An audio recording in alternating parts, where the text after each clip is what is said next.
Macmillan Audio presents A Twist of the Knife by Becky Masterman. Read for you by Suzanne Toren.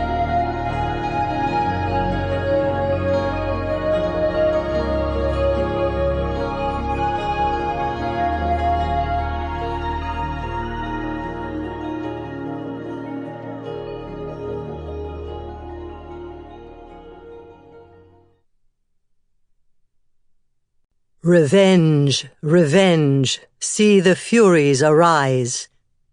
John Dryden. Prologue.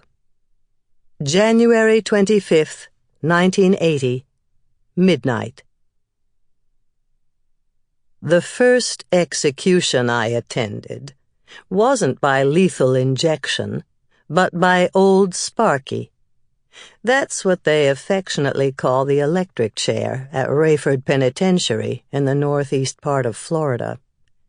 It was in 1980, a few years after the death penalty was reinstated across the country. They had come up with the lethal injection cocktail by that time, but you were allowed to choose your method of dying. I had nothing to do with catching the guy who was to be executed. The man who brought me there was a mentor who was dubbed Woolly Bully by the rest of my class at Quantico. With his full white beard, he was what Santa Claus would be like if Santa Claus was a son of a bitch. He said this should be part of my criminal justice education, that I should witness what you might think of as the final result of what I did for a living. Rookie though I was, it wasn't lost on me that I was the only agent brought here, and one of the first women hired by the FBI. That was when they made jokes like, on the way to a bust, the male agents check their guns, and the female agents check their lipstick. Call it hazing, call it sexist. You can call it a field trip for all I care. "The witnesses are now entering the witness room," I heard a voice say, and it continued throughout the entire event, like a macabre master of ceremonies. We entered and sat in wooden pews, facing a room with glass partitions.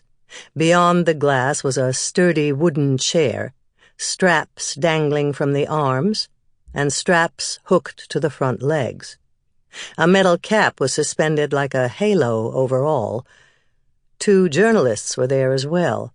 Another man sat by himself, 1 pew ahead of us and to the right. My mentor pointed to the man and whispered, "That guy? He's the father. The guy about to die killed his 2 kids." I could feel him looking at me from the corner of his eye. He leaned back and crossed his arms over his belly, like he was about to enjoy telling a child he wouldn't get the football he wanted.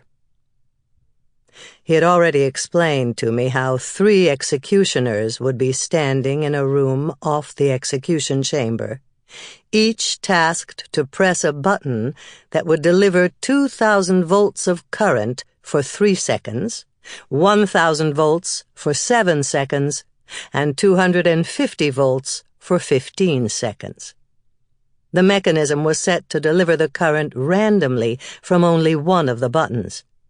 None of the 3 men assigned to deliver the current would know which button actually did it. The warden's assistant stood by the window. I could see his face peering in and his lips moving as he reported everything he saw.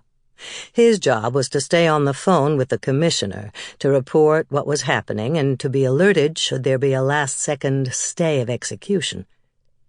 There was always that dramatic anticipation of the final moment when the call would come in to stop the procedure. Not this time.